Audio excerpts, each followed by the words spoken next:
pasyalan natin ngayon ang Dolores Peak. Nandito tayo ngayon sa Dolores Peak. Tandaan natin ang pinakamagandang lugar na ito dito sa Pinamalayan. Tara, samahan nyo ako at ating explore ang Dolores Peak. Uy, ako isa din eh. Solo mo eh. Narin na rin lang. 1, 2. Ang ganda. Gandang araw. Ang ganda. Para puntahan natin yung lugar na ito. Ito yung daan. Papunta ngayon tayo dun sa pinakamataas na part ng Dolores Peak. So ibig sabihin ito na yung pinaka palatandaan na siya. Na yun na yung pinaka peak.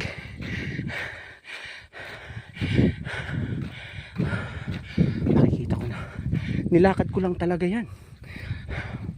So ganun kailangan strong tayo sa paglalakad. Para sa documentary natin. Don't worry. Ini-enjoy naman natin yung view.